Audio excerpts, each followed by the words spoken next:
The year was 1862. America was fractured by war. The sound of cannon fire echoed across distant battlefields, and the nation was drowning in grief. But while death claimed thousands in blood-soaked fields, another story unfolded in silence, hidden in the dim corners of a quiet farmhouse in Massachusetts.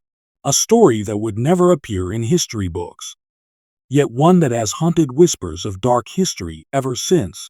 Edward Mallory was only 7 years old when he first began to speak of things no child should know. His parents, farmers of modest means, lived on a lonely stretch of land along Hollow Creek Road. Their life was ordinary, marked by hard work and prayer. But Edward was different. His eyes, strangely distant, strangely knowing, seemed to hold shadows much older than his young face. At first, his parents dismissed it as imagination, a child's wandering mind. But then, Edward began to speak in detail, words that chilled his mother to her core. He described scenes of war he had never witnessed. He spoke of men with uniforms, of flags he should not have recognized, of blood soaking the earth. His voice trembled as he whispered about the cold weight of a musket in his hands. It was as if Edward had lived another life. And worse, he claimed he had died there. In the Mallory home, there was no electricity. Only candlelight against creaking wooden beams, the kind of house that amplified silence. Neighbors described it as eerie, a place where shadows lingered too long in corners. This was where Edward would sit at night, staring into the flame, whispering names his parents had never heard. Names that sounded real. Names that belonged to men. Thomas William Elias, he murmured. Don't leave me behind. The boy had never met a soldier. He had never left the countryside. And yet he described battles so vividly that his father, a stern man, once in the militia, turned pale. Look closely at the photographs of the time.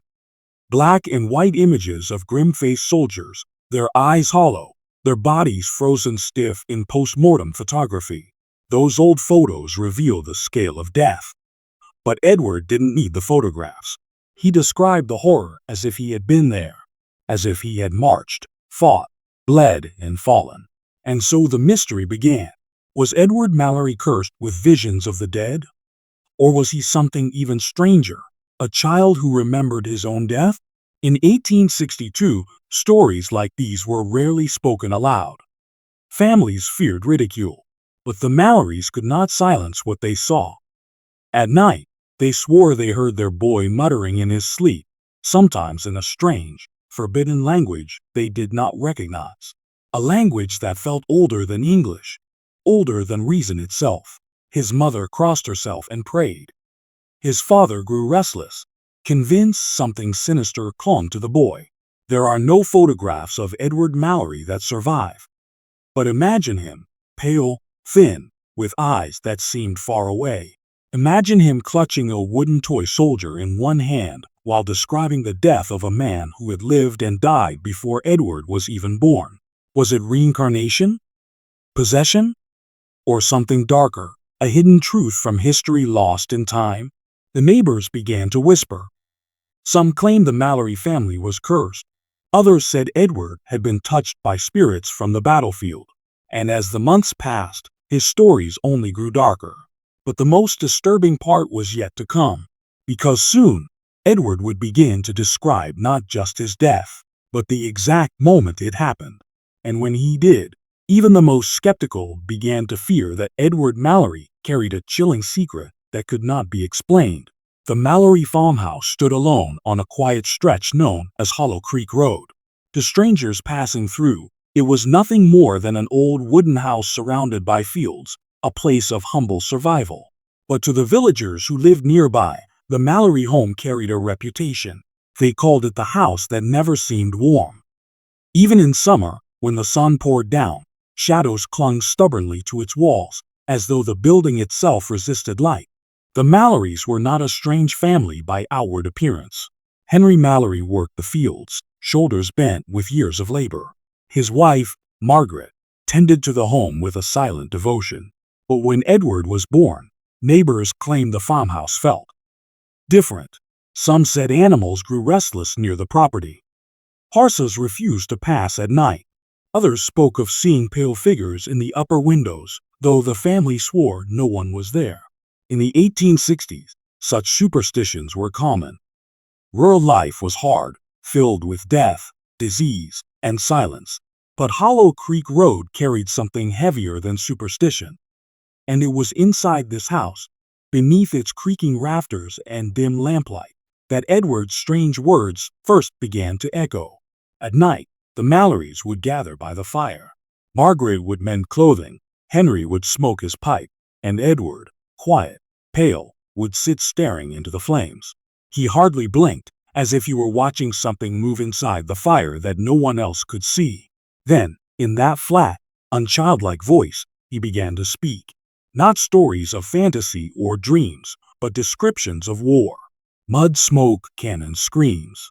Words no 7-year-old should know. Margaret's needle would pause mid-stitch. Henry's pipe would grow cold. They listened, frozen, as their son spoke of weapons he had never seen and places he had never been.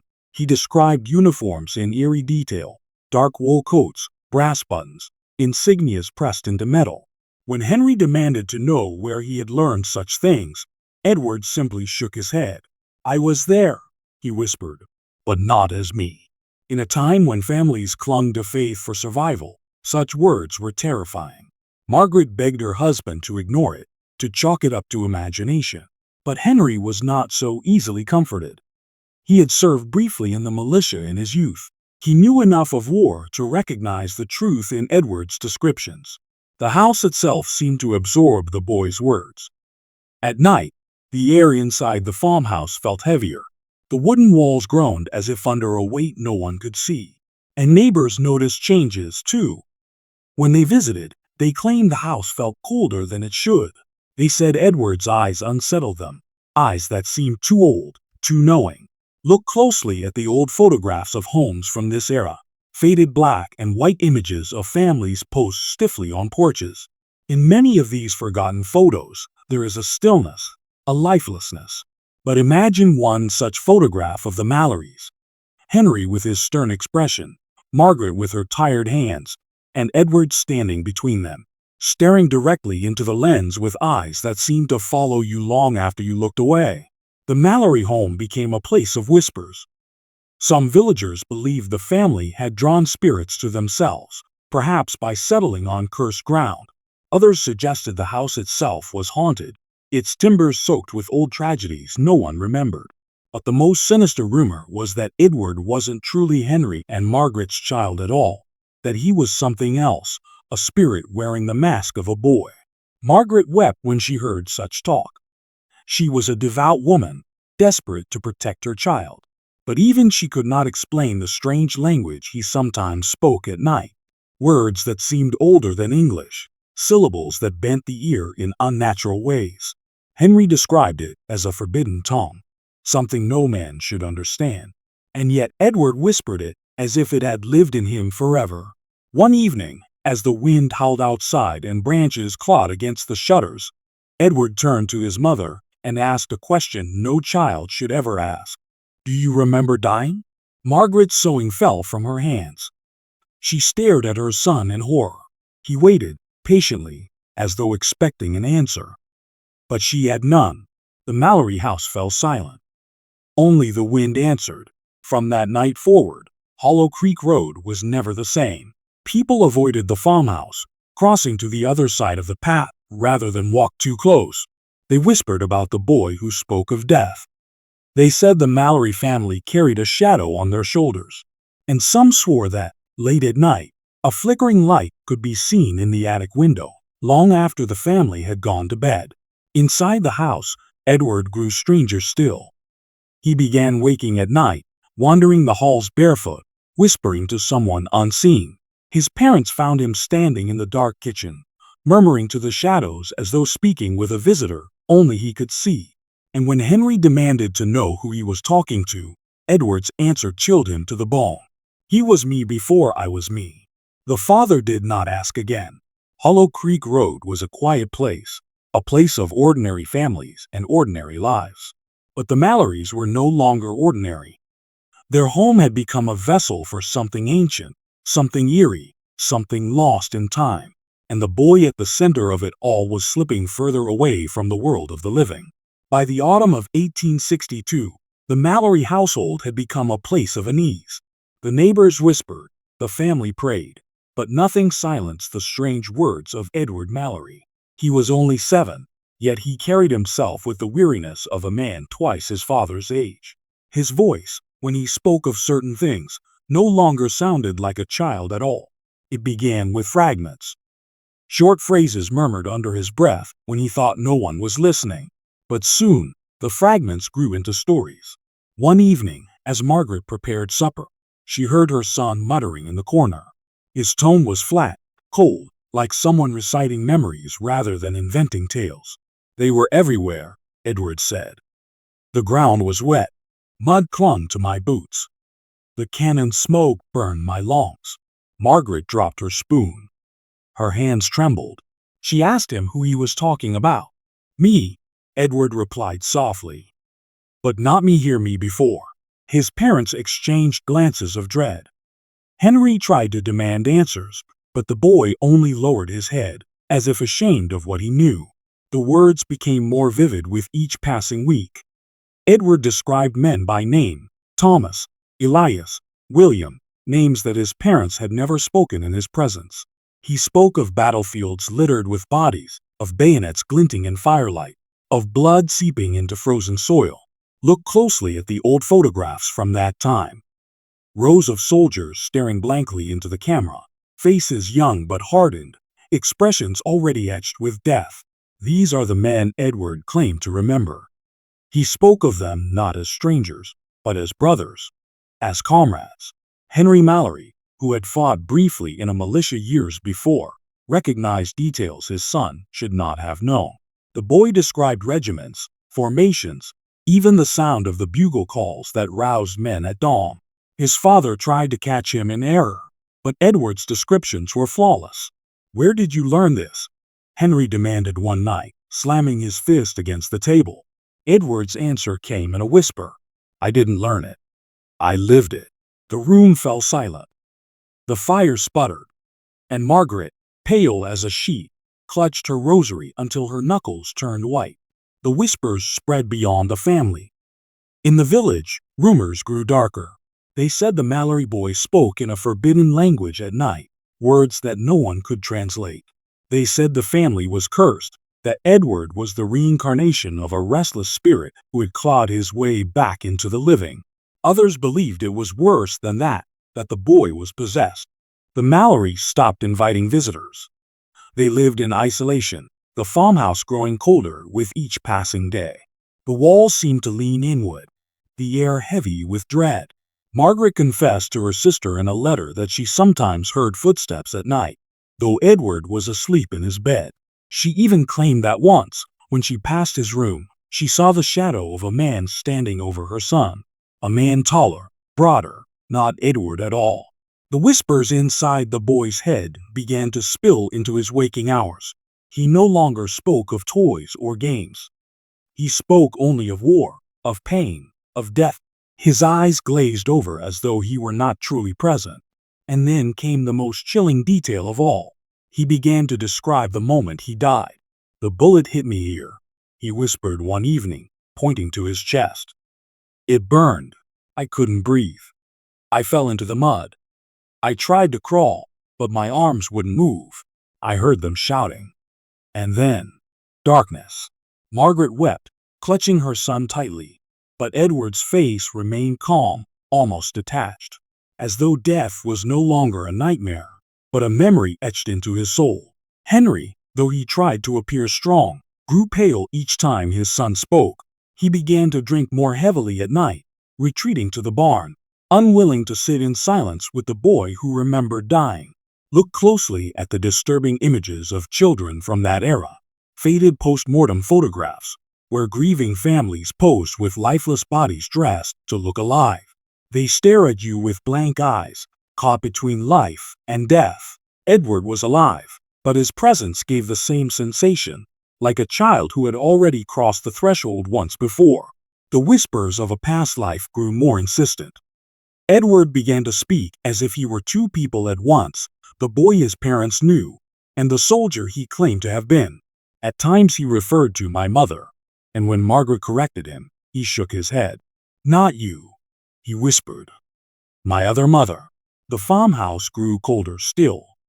The nights stretched long, and with each day, it became harder for the Mallorys to deny what was happening. Was Edward Mallory truly remembering a past life? Or was something darker taking root in him, something from beyond the grave, something that had chosen a child's body to tell its story? One evening, as Margaret tucked Edward into bed, he turned to her with wide, unblinking eyes. I can still feel the mud on my hands, he said. And I remember the man who killed me. Margaret froze, her candle flickering in the darkness. Who, Edward? Who was it? She whispered. The boy's lips curled into the faintest, strangest smile. I'll show you soon. By late 1862, the Mallory family lived in near isolation. Rumors spread like disease through the village, and no one visited their home unless absolutely necessary. The boy had become a shadow over the household, and his strange whispers of another life weighed heavier with every passing night. Henry Mallory, though skeptical at first, could no longer dismiss what he had heard. His son spoke of battles with such detail that it gnawed at him in secret. Margaret prayed daily, clutching her rosary until the wood wore smooth, but her prayers offered no comfort. It was during the winter months that Edward faced his first true test. A storm had rolled through, blanketing Hollow Creek Road in snow. The house creaked under the weight of the wind. That evening, a knock came at the door, rare enough in those days, rare still after what the neighbors had heard about the Mallory boy. Henry opened it to find a soldier standing in the cold. His uniform was tattered, his boots caked in ice. The man introduced himself as Corporal Samuel Hart, traveling to rejoin his regiment after recovering from an injury. The Mallorys, despite their fear, offered him food and warmth. But it was Edward who broke the silence first. He studied the stranger with wide, knowing eyes. Then he whispered, "You're with the 20th Massachusetts." The soldier froze. Slowly, he nodded. "That's right. How would you know that, son?" Edward's lips curled into the faintest smile. "The insignia," he said. "And the silver bugle. You wear it differently." Always tilted. The soldier's face drained of color. His regiment had such a custom, an odd tradition carried only among its men. A boy in the countryside could not have known it. Henry's pipe slipped from his hand. Margaret gripped the table, her knuckles white. The visitor leaned closer. "Who told you that, lad?" Edward shook his head. His voice was calm, deliberate. "I saw it. Before. On the field." The soldier swallowed hard, staring at the child as though he were staring into something unnatural. Look closely at the disturbing images of soldiers from that era, faces caught in the lens of old photographs, half alive, half broken by war. Their eyes tell stories that words never could. Edward had that same gaze, only worse. He wasn't recalling from books or tales. His words carried the weight of experience. As the fire crackled, Edward began describing a battle in horrifying detail. Smoke, confusion, the stench of blood. He named the river where it had happened. He recited the orders that had been given. And the soldier, shaking, confirmed every word. Henry demanded to know if Edward had overheard such things in town, but Samuel Hart shook his head violently. "No," he whispered. "There's no way a boy could know this." The Mallory home fell into silence. The only sound was the storm clawing at the windows. Margaret excused herself to the kitchen, but she could not escape the child's words. Edward followed her with his eyes, unblinking. Then he turned back to the soldier and said something that chilled everyone in the room. "You were there when Thomas died," Edward said quietly. The soldier's face went white. His spoon clattered to the floor. "Thomas?" he asked hoarsely. "You mean Thomas Garrison?" Edward nodded. His voice lowered to a whisper. "Yes, I remember. He fell beside me. He was my brother in arms." The soldier staggered back as if struck. His voice trembled. "That's impossible. Thomas Garrison was killed last year." "At Ball's Bluff," Henry demanded to know how Edward could possibly know the name. The boy's answer was simple, delivered with eerie calm. "Because I was Thomas Garrison." The soldier fled the table, muttering prayers under his breath, pacing the room as though trying to escape the boy's stare. Henry shouted at his son, demanding silence. But Edward did not flinch. He simply stared into the fire, his face pale, his eyes hollow. Margaret collapsed into tears, begging her husband to send the soldier away, to take this curse with him. But Samuel Hart could not leave. He was transfixed. He kept repeating the same words under his breath. He knows he shouldn't know, but he knows. That night, no one slept. The soldier sat in the corner, clutching his rifle, refusing to take his eyes off Edward. Henry drank heavily, staring into the darkness. Margaret prayed until her lips bled. Edward remained calm. Too calm. At one point, in the silence of the night, he turned to the soldier and asked in a flat, empty voice, "Would you like me to tell you how you die?" The man's face twisted in terror. He refused to answer, but Edward only smiled faintly, as if the knowledge was already burning inside him, waiting to spill out. From that moment, Samuel Hart refused to return to the Mallory home. He spread word of the boy across nearby towns, claiming he had sat in the presence of someone who was not a child at all, but a man reborn, a man who had died in blood and risen in another's flesh. The Mallorys were left with the aftermath, trapped in their creaking farmhouse, with a son who seemed less and less their own with each passing day. And soon, Edward would prove that his whispers were not just stories, but warnings. The winter deepened on Hollow Creek Road, and with it came a new terror in the Mallory household. Edward Mallory no longer spoke only in waking whispers. His memories, or whatever haunted him, began to invade his sleep, and when night fell, the farmhouse filled with the sound of screams. At first, they were muffled cries, a child's voice trembling in the dark. Margaret would rush to his bedside, clutching her son as he shook violently, his face drenched in sweat. But within weeks, the cries turned into something far more dreadful. Edward began to relive the battlefield in his dreams. He thrashed against his sheets, his voice breaking into guttural screams that did not belong to a 7-year-old boy. Henry, standing at the doorway, could hardly believe what he was hearing. His son's words were those of a dying soldier. "The mud, God, the mud is cold," Edward screamed one night. "They're coming, don't leave me here." He clawed at the air, gasping, choking, as if drowning in soil. His body arched with the spasms of agony. And when Margaret tried to shake him awake, he cried out in a rasping whisper that froze her blood. "It burns, in my chest. The bullet, oh God, I can't breathe." She held him tight, rocking back and forth, whispering prayers against his damp hair. But Edward's eyes fluttered open, glassy and distant, as though he were not seeing his mother at all. Instead, he stared past her, into something only he could see. Henry, trembling, admitted aloud what he had refused to believe until then. "He isn't dreaming, he's remembering." Look closely at the haunting photographs from that era.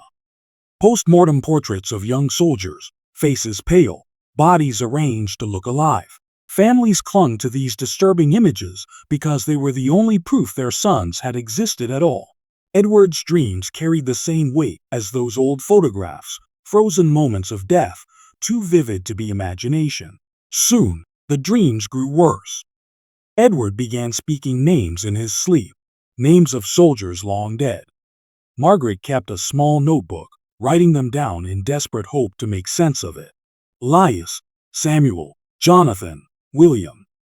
Dozens of names whispered through clenched teeth in the middle of the night. Henry took the notebook to town, asking a veteran if any of the names were real. To his horror, several matched the records of men who had fallen in battle the previous year. How could Edward Mallory, a child who had never left the countryside, know the names of the dead? The farmhouse grew heavy with dread. At night, Margaret lit candles in every room, hoping to keep away the darkness. But still, Edward screamed. Still, he woke drenched in sweat, gasping for breath, clutching his chest as though the wound of another life still tore through him. One stormy night, Margaret awoke to the sound of voices. Not just Edward's voice, but many, overlapping, whispering from his room. She rushed in, candle trembling in her hand, and found her son sitting upright, his eyes closed, his lips moving rapidly. The words were not English. They were guttural, harsh, rhythmic, a forbidden language that Margaret did not understand. The voices around him seemed to echo, though he was the only one in the room. She swore later that the shadows along the wall shifted with each syllable, as if unseen figures leaned closer to listen. "Edward!" she cried, shaking him awake. His eyes opened wide, but they were not the eyes of a child. They were cold, lifeless, the eyes of someone who had seen death. His voice, low and steady, whispered, "They're still with me. They all are." From then on, Margaret could no longer enter his room without fear. She confessed to Henry that sometimes, while Edward slept, she saw the outline of another figure in the bed beside him, a broad-shouldered man, faceless, but unmistakably real. The family stopped speaking of it to outsiders. They knew no priest or doctor would believe them, and if the neighbors found out, the whispers of possession would turn into something worse. But silence could not protect them. One night, Edward's dreams took a darker turn. His voice rose to a piercing scream that shook the house awake. He cried out not of his own death, but of others. "They're all dying, one by one. I can see them falling." His small hands clutched at his throat, his body convulsing violently. Henry and Margaret tried to restrain him, but he was stronger than he should have been, thrashing with a force that nearly broke their grip. His screams gave way to a strangled whisper. "He's coming for me. He's coming for me again." Margaret sobbed, begging him to wake. But Edward's eyes remained shut, his lips trembling as he spoke one final phrase that night. "I know the man who killed me, and I can still see his face." The room fell silent. The candles sputtered out, leaving them in darkness. The following days at Hollow Creek passed in silence. Edward Mallory no longer spoke of childish things. His laughter was gone. In its place was a heavy stillness, as though he carried a burden far too old for his fragile body. And when he did speak, his words chilled his parents to the bone. He no longer said, "I dreamed this." Instead, he said, "I remembered this."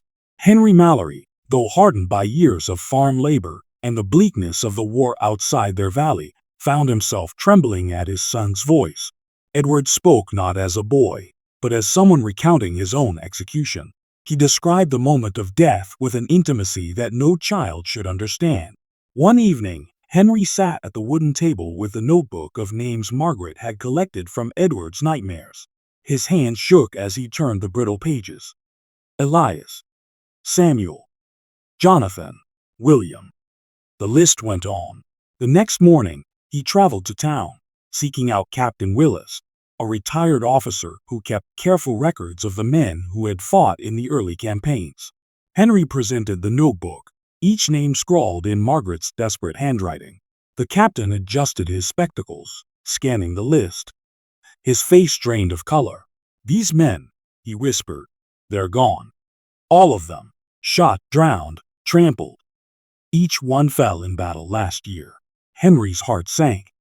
He asked the question that had burned in his mind for weeks. Was there an Edward Mallory among them? The captain shook his head.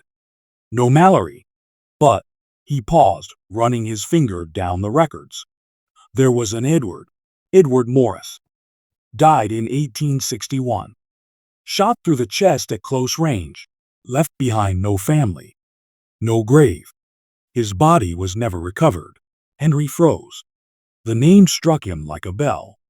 Edward Morris, the forgotten soldier.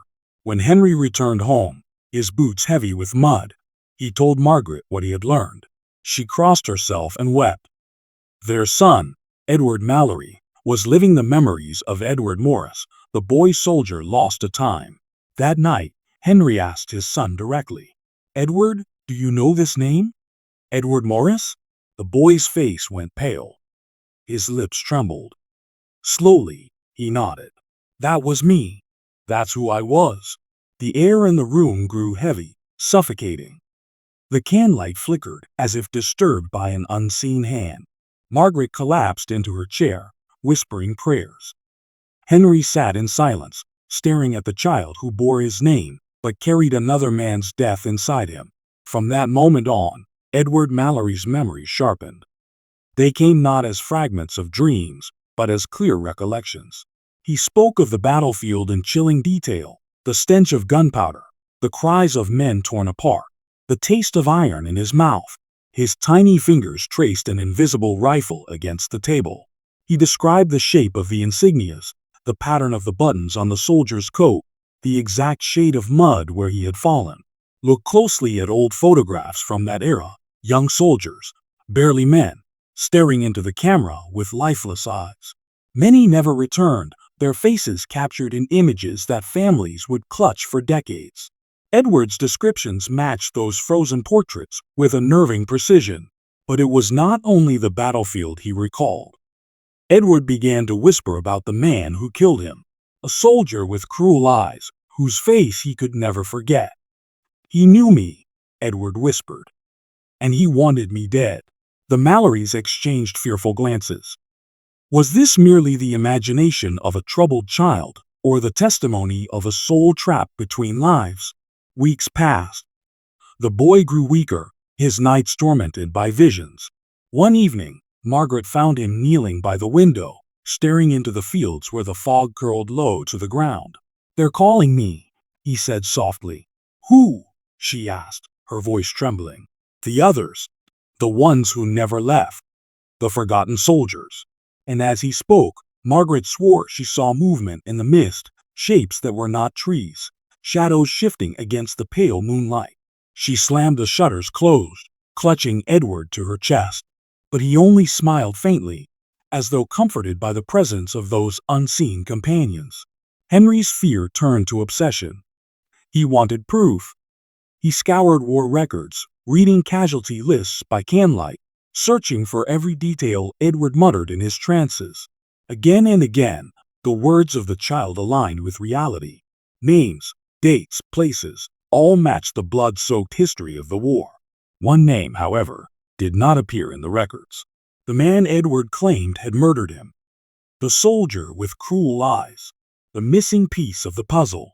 One night, Edward woke screaming, clutching his chest. His voice broke into sobs. "He's close. I can feel him. He's still alive." Henry and Margaret froze. The killer was not a ghost. He was a living man. Edward's face twisted in agony as he whispered, "And he will find me again." The candle guttered out. The farmhouse fell into total darkness. The Mallory farmhouse was old, older than most of the homes scattered across Hollow Creek Road. Its beams were warped, its floorboards uneven, its windows trembling whenever the wind pressed against them. Yet the attic, sealed and forgotten for decades, was the part of the house Margaret Mallory avoided most. The door was narrow, the stairs steep, and the air thick with mildew. Few ever went up there, except when winter demanded firewood or when old trunks needed to be shoved out of sight. But one evening, after another night of Edward's tormented screams, Henry decided to search the attic. Something in his son's words, the face of the man, the soldier with cruel eyes, lingered in his mind. If Edward truly remembered another life, perhaps the truth lay hidden closer than they realized. The ladder creaked as Henry climbed. Dust swirled in the lantern light, clinging to cobwebs like skeletal threads. The air smelled of rot and damp cloth. Wooden chests and moth-eaten blankets lay scattered across the floor, relics of a forgotten family history. And then, in the corner, Henry saw it, a tall, narrow frame draped in a sheet. He hesitated. The lantern shook slightly in his hand. With one tug, he pulled the fabric away. It was a portrait. The canvas had darkened with age, but the image remained disturbingly clear. It was a man in uniform, a Union soldier, stern and rigid, painted in lifelike detail. His eyes were piercing, cold, and unmistakably cruel. Henry felt the breath catch in his chest. This was the face Edward had described. Look closely at the portrait. At first glance, it was nothing more than a soldier captured in paint. But in the shadows of the eyes, there was something wrong. Something unnatural. a flicker of malice that seemed to follow Henry as he moved. The artist had captured more than a likeness. He had captured a soul. Henry dragged the canvas downstairs, desperate to show Margaret. When Edward saw it, he recoiled instantly, screaming in terror. "That's him!" he cried, his small hands trembling. "That's the man who killed me!" Margaret nearly dropped the lamp. She turned to Henry, horrified. "Where did you find it?" Henry explained, his voice low, that the portrait had been hidden in their own attic. Margaret paled. Neither of them had ever seen it before. Neither had placed it there. But there it was. A soldier's face, watching them from the shadows of oil and canvas. From that night forward, the atmosphere in the farmhouse shifted. The portrait seemed to radiate a presence, filling the house with invisible weight. Objects shifted when no one was near. Doors creaked open on their own. Edward refused to sleep in his room if the portrait was anywhere nearby. "Cover it," he begged. "Don't let him see me." And so Margaret threw a heavy cloth over the frame. Yet even beneath the shroud, Edward trembled whenever he walked past. "He's still there," the boy whispered. "He can still see me." Henry began asking questions in town. Who was the man in the painting? Why had his portrait been hidden in their attic? Most shrugged, unwilling to speak of it. But one old farmer, his voice raspy with age, leaned closer. "That man was Silas Harper," he whispered. "A soldier once, yes. But after the war, he came back changed. People said he carried something dark with him. Some even swore he killed men in cold blood. Not on the battlefield, but after. Henry's blood ran cold. Silas Harper. A name tied to whispers of cruelty. Could this be the man Edward spoke of? When Henry returned home and spoke the name aloud, Edward froze. His eyes widened in horror. Slowly, in a voice that quivered like a candle flame, he said, "Yes, that's him. That's the one who ended my life." The Mallorys sat in silence. A forgotten soldier had lived before as Edward Morris, and his killer, Silas Harper, had left behind a portrait that somehow found its way into their attic. The question gnawed at them. Why here? Why their home? That night, Margaret swore she heard footsteps in the attic above their bed. Heavy, deliberate steps, pacing slowly back and forth. But when Henry climbed the ladder to check, the space was empty, save for the shrouded painting. And then came the final horror. One morning, Edward entered the parlor where the portrait was hidden beneath its cloth. He froze, his face pale. Margaret, noticing his fear, lifted the cloth to reassure him. But what she saw made her scream. The soldier's face had changed. The cruel eyes now looked directly outward, their gaze no longer fixed stiffly to the side. They stared forward, as though meeting Edward's terrified eyes. The faintest curve of a smile lingered on his lips, a smile that had not been there before. Edward backed away, his small voice breaking into a sob. "He knows where I am now. He's coming." The portrait seemed to watch every movement, its painted eyes alive with hunger. After the portrait was uncovered, the Mallory home was never the same. What had once been a quiet farmhouse now groaned with an unseen weight, as though the walls themselves carried a sinister memory. Margaret kept the painting shrouded in cloth, yet Edward still trembled whenever he passed the parlor. "He's not inside the canvas anymore," Edward whispered one night. "He's here, walking." At first, Henry dismissed the words as a child's imagination, but soon the house itself betrayed them. The nights grew restless. Footsteps echoed across the upstairs hallway, slow and deliberate, when every member of the family was already in bed. Doors creaked open with agonizing slowness, revealing only empty rooms. Sometimes, the sound of boots on the wooden stairs shook Margaret awake. Heavy, soldiers' boots, dragging as though caked in mud. Look closely at the old photographs from homes like theirs. Faded family portraits, with pale faces staring stiffly at the camera. Yet if you examine them long enough, you will sometimes notice something strange, an extra shadow in the background, a hand resting on a shoulder that belongs to no one living. That was what the Mallory family began to feel.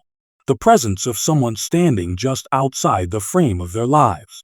Margaret noticed it first when she prepared supper. A shape in the corner of her eye, broad-shouldered, tall, standing near the doorframe. She turned, but the room was empty. The ladle slipped from her hand and clattered to the floor. That same week, Henry discovered muddy footprints trailing through the kitchen in the dead of night. They led from the back door, across the wooden planks, and stopped directly in front of the shrouded portrait. The haunting grew bolder. Margaret's candle flame sputtered and died whenever she entered the parlor. The rocking chair in Edward's room creaked for hours while the boy lay frozen in bed, too afraid to scream. And always, Edward whispered the same words with a hollow certainty. "It's him, he wants me back." One stormy night, the terror reached its peak. The wind rattled the shutters, and the rain lashed against the roof, yet inside the house another sound rose above the storm. It was the rhythmic march of boots. Step after heavy step, circling the rooms, shaking the walls. Henry grabbed his rifle and charged through the farmhouse, lantern in hand. But the moment he entered the parlor, the lantern blew out. He relit it with trembling hands, and for a brief second, in the flicker of flame, he saw a reflection in the glass of the portrait's frame. A soldier's face, grinning. When he tore the cloth from the canvas, his stomach twisted in dread. The smile on the painted lips was wider now, crueler, as though savoring the Mallory family's fear. Margaret begged Henry to burn it. But Edward shook his head violently. "You can't destroy him. If you do, he'll leave the painting. He'll have nowhere to stay. He'll come for me." The family was trapped. They could not keep the portrait, but they could not be rid of it. And every night, the haunting grew stronger. One evening, Edward collapsed during supper. His small hands clawed at his chest, his body trembling in spasms. Through choked gasps, he whispered, "He's standing behind me." Margaret screamed, rushing to hold her son. Henry turned, but the room was empty, except for the faint smell of gunpowder, lingering as though someone had just fired a shot. From that day, the haunting was no longer confined to sounds or shadows. Objects moved on their own. Plates shattered against the wall. The mirror in the upstairs hallway cracked from top to bottom, though no one touched it. Edward often woke to muddy handprints pressed against his bedroom window, smeared across the glass as if someone outside had been watching him while he slept. The farmhouse had become a battlefield. Not of soldiers and rifles, but of spirits and shadows, a struggle between the living and the dead. Margaret could no longer deny the truth. "This is not our house anymore," she whispered to Henry in the dark. "It belongs to him." Henry stared at the rifle resting against the wall. For the first time, he realized that no weapon could defend them. The enemy was not flesh and blood. It was memory. It was history itself, clawing its way back into the present.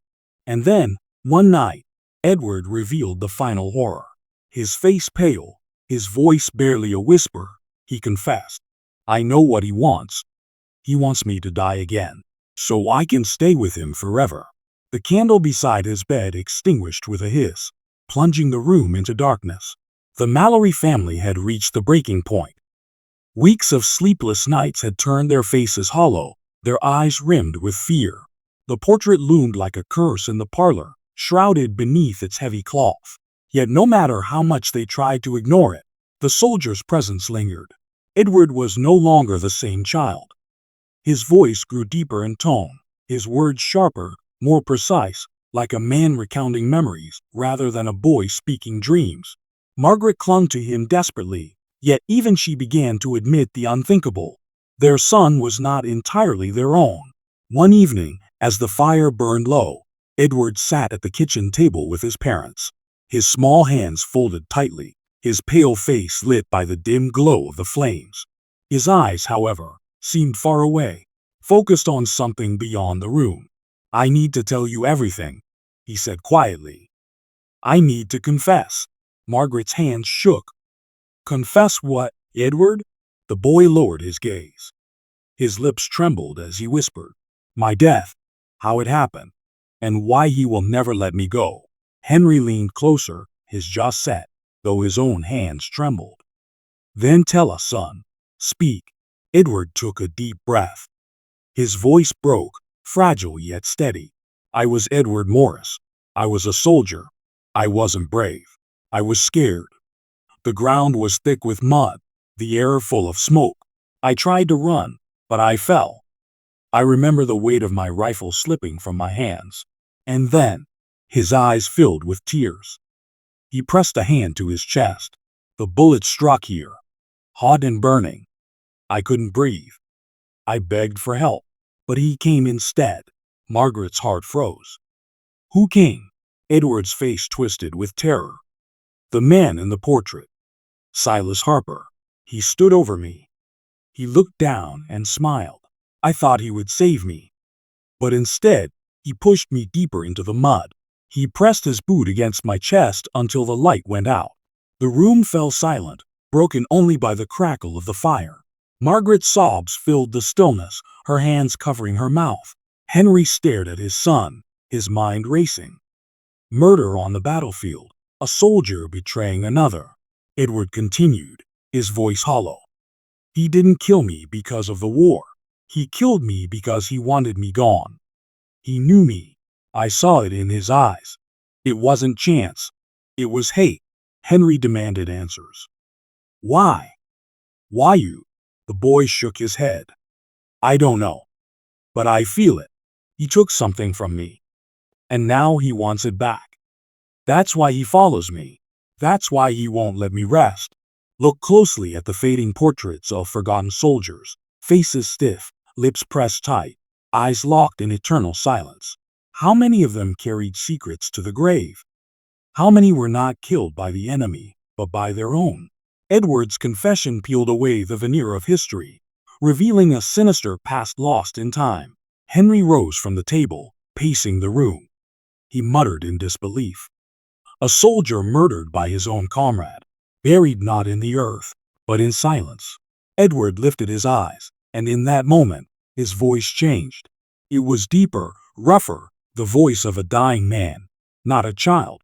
I've carried this death for too long, and now, I'm trapped inside another body, living another life. He won't let me go until I speak the truth. Margaret grasped his hand, tears streaming down her face. Edward, please, don't speak of death. But the boy pulled away. He leaned forward, staring into the fire, his eyes reflecting the flames. You must understand. He is still alive. I can feel him. He never paid for what he did. He walks this world while I am forced to remember my death again and again. Henry's voice cracked with anger. If he's alive, then I'll find him. I'll make him answer for what he's done. Edward turned sharply, his face pale. No, you don't understand. You can't find him. He'll find me first. The fire sputtered and hissed, smoke curling toward the ceiling. A gust of wind rattled the shutters, though no storm brewed outside. And then Edward spoke the words that shattered the Mallorys completely. He's here already. In this house. Watching. The candle on the table flickered, the flame stretching tall as if pulled by an unseen breath. The cloth over the portrait shifted slightly, though no hand touched it. Margaret screamed, clutching Edward tightly. Henry turned toward the parlor, heart pounding, as the sound of boots echoed once again across the wooden floor. The Mallory farmhouse did not survive the winter of 1862 in silence. Its walls absorbed screams, its floors trembled beneath unseen footsteps, and its family lived beneath the shadow of a portrait that refused to die. By the time spring came, Edward Mallory was no longer the boy his parents had once known. His face was pale, his eyes sunken, his voice lined with a sorrow that belonged to another lifetime. Margaret clung to him, praying each night for deliverance. Henry grew thin, restless, haunted by the sound of boots echoing across the halls at midnight. The haunting had seeped into every part of their lives. Muddy handprints appeared on the windows, though no intruder had passed. The mirror in the hall shattered without cause, its shards reflecting shapes that were not human. And always, the portrait in the parlor, its cruel eyes shifting, its painted lips twisting into faint, mocking smiles, remained the center of it all. One night, after days of Edward whispering that he was near, Henry resolved to end it. He dragged the painting into the yard, his axe raised high.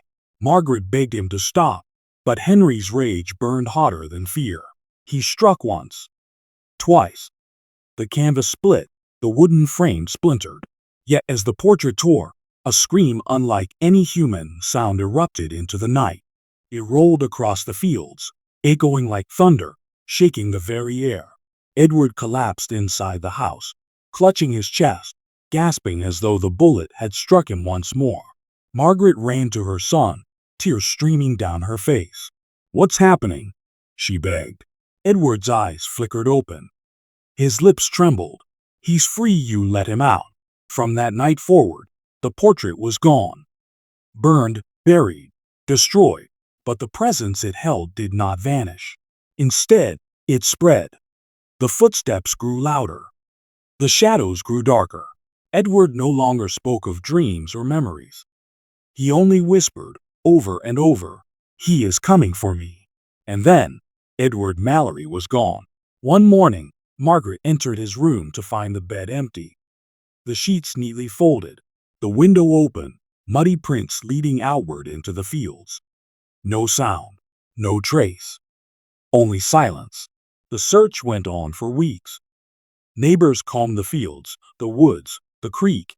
Henry shouted his son's name until his voice broke. But Edward Mallory had vanished, swallowed by a mystery older than the house itself. The tragedy left the Mallorys broken. Henry grew distant, his eyes fixed always on the horizon, as if expecting a figure to return. Margaret aged rapidly, her hair turning white, her mind lost in grief. Some say she continued to set the table for Edward every night, placing a small plate where her son once sat, whispering lullabies to the empty chair. As for the farmhouse, locals whispered it became cursed. Travelers avoided Hollow Creek Road after dusk. Children dared each other to run past its darkened windows, where shadows still seemed to linger. And in the decades that followed, strange reports persisted. Families who moved into the house spoke of muddy footprints, of boots on the stairs, of whispers in the night. Some even claimed to glimpse a pale boy standing in the field at twilight, his eyes hollow, his lips trembling as though he were about to speak, but vanishing before they could approach. Look closely at the few surviving photographs of the Mallory family. Their eyes seem weary, their faces shadowed, as if they carried a secret too heavy to reveal. Historians have dismissed the tale as superstition, yet the story persists, whispered across generations. The boy who remembered his own death, and the soldier who would not let him live again. Perhaps Edward Mallory was a victim of trauma, or madness, or some forgotten illness of the mind. Or perhaps his memories were real, a soul reborn, chained to the violence of his former life, hunted by the man who murdered him. We may never know the truth. But the farmhouse still stands in fragments, its wood rotting, its windows broken. Locals say if you walk past it on a stormy night, you can still hear the sound of boots pacing the upper floor, and the faint cry of a child whispering from the darkness, "He's here." And maybe, if you dare to look closely into the cracked glass of the old parlor window, you will see more than your own reflection staring back. Because some histories refuse to die. They linger, lost in time, waiting for the living to remember. If you ever find an old photograph, look carefully at the faces. Look into the shadows behind them. What you see might not just be history, it might be something that still walks among us. Something that has been waiting. And if you hear footsteps in the night when no one is there, perhaps it isn't your imagination at all. Perhaps it's Edward, and the man who would not let him rest.